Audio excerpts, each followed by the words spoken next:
How's life in India? From a family aspect, the India is our second home. What I mean is that my father used to study in India for 5 years.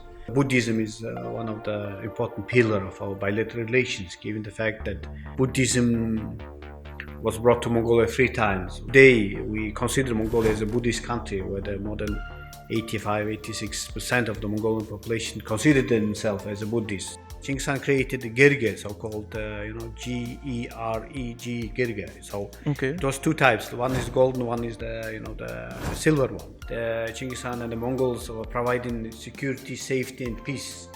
And the most important one, the peace tolerance. That is, people in that area can, they can cultivate their own religion. The universe is one world, Same with the Indian Mahakumbh, So not the Mahakumbh, but the Indian concept of one world, one family, one future. Vasudeva Kutumbakam.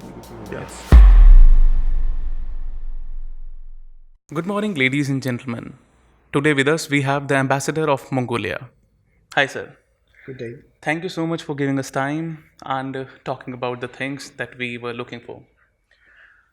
In our last meeting, we were talking about the contribution of Genghis Khan in the global politics, geopolitics as we see the world. It's the product of the history which our ancestors have created. And you were sharing the fact that how Genghis Khan changed the global landscape. So I would be delighted if you will bring some light over the same topic. Okay. Thank you. First of all, it is my pleasure to be part of your interview. Yeah. And it is a great honor, happy to deliver some insight about the history of Mongols, including our Genghis Khan. Yes, sir.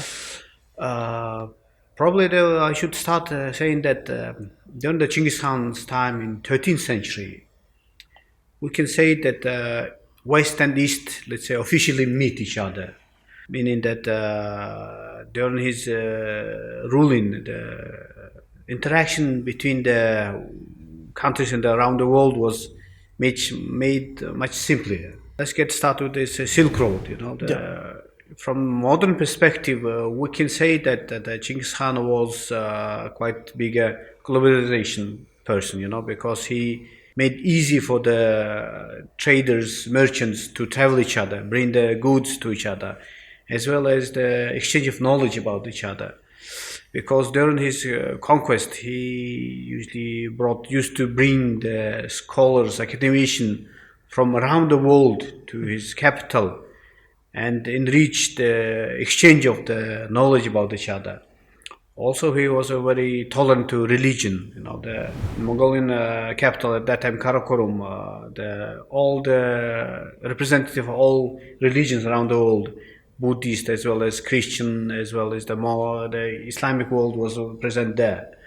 So, which brings to the next point is that the so-called Pax Mongolica, the concept they're saying that the universe is one world, Same with the Indian Mahakumbh, So not the Mahakumbh, but the Indian concept of one world, one family, one future. Vasudeva Kutumbakam. Yes. So this idea was the concept of the whole idea of the Genghis Khan, and he made the world, at least the area he conquered, which is traced from the modern Vietnam, Korea, whole Russia, whole China, Middle East, and eastern part of Europe, all the way to Adriatic Sea, modern Albania. On that vast territory, the travel of the people, as well as the commercial business connections, was made easy for all of them. And during his regime, during his reign, the world was in those vast areas was very stable. Peace was prevailing there. And of course, his the next contribution, as we see, is that his Yasa, so-called constitution, first constitution, even though it was established after he united 81 of Mongolian Imaks or tribes, it was started at that time that he decided to adopt Yasa, which is we call constitution in the modern world, that was providing equality to everybody. And the most important is merit-based concept. because if you see the world at that time, the leadership usually used to go to, let's say, the generals or the rulers of certain areas was given through the blood, the royal blood. But during his time, especially in accordance with the Yasa, if the person is proved his merit, what he is able to do, he can, to promote up to the general of the army as well as the ruler of the certain areas of the whole region. This insight from your side really sparked curiosity in my mind to just know his rule was centralized, or like he used to appoint governors for the same. It was in modern term we can say it was federal. Federal, okay. Yes, because the all the the whole idea of his conquest was wrongly delivered to modern public because when he said a certain time of he ruled over the whole vast territory, but for example modern Russia, modern China, or certain Middle East countries, when he conquered a certain country, let's say kingdom, he used to set up the one of the local guy to rule the area and saying that okay, this is you have a right to rule all over your territory in accordance with your religion, in your custom, and we won't be interfering in your religion and how to run the government. And the whole idea was just pay us 2% tax, which was very minimal at that time. And even in the modern world, 2% is very honor, fair part tax for the be part. And in return for this 2%, the Genghis Khan and the Mongols were providing security, safety, and peace. And the most important one, the peace tolerance. That is, people in that area can, they can cultivate their own religion, whether it's shamanism, whether it's Buddhism, or whether it's Christianity or Islam. This 2% really seems like very minimal when the world is going through this current news. So, one important thing that I want to know about, I would just first I would connect this thing from your personal perspective. How's life in India? It would be very great if you will give some personal context of yours. Yes. On the personal note, I'm happy to be here. I'm in India more than 3.5 years. Okay. So, from my family aspect, the India is our second home. What I mean is that my father used to study in India for 5 years. Okay. Also, my brother, he studied in Hyderabad around 2 years. So, my baby sister graduated actually from the Pune University, Symbiosis University.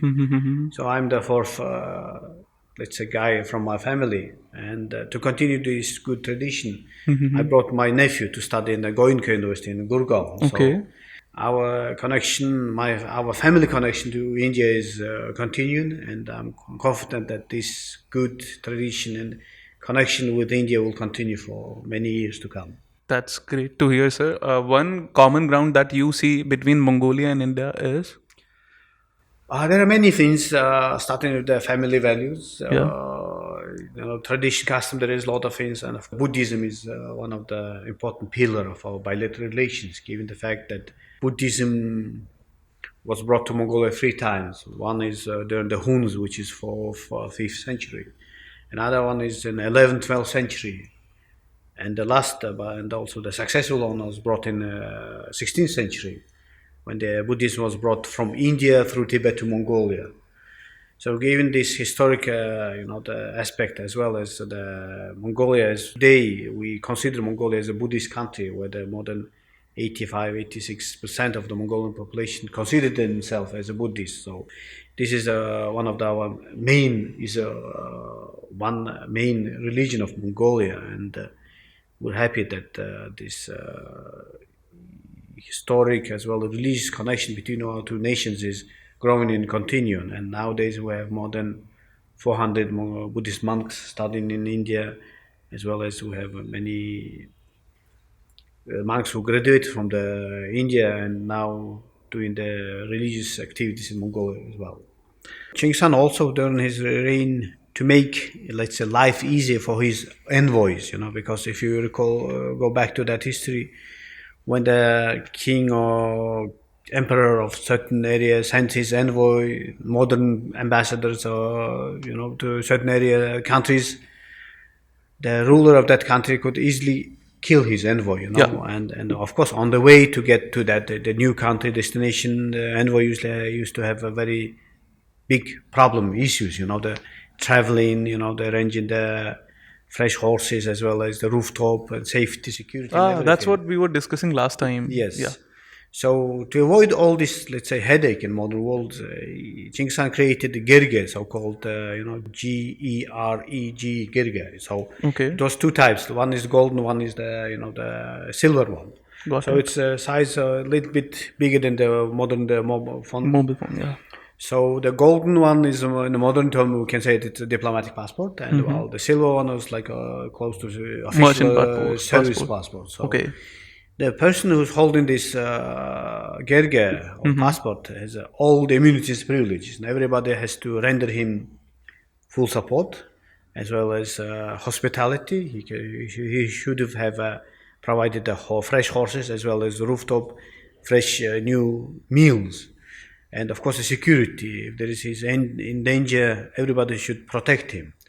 So this was made easy life for him to deliver his messages as well as to deliver the modern time the postal service stations, because every 50-100 kilometers they used to have stations where the fresh horses as well as the fresh meal and safety and the rooftop, the place the messenger could sleep over, get the rest. So this was provided. So in modern time it was the postal services. So thanks to that, the news from the capital of the Mongol Empire, Karakorum, could reach for example, modern Vietnam or Europe or Russia, China, within weeks, within days and weeks.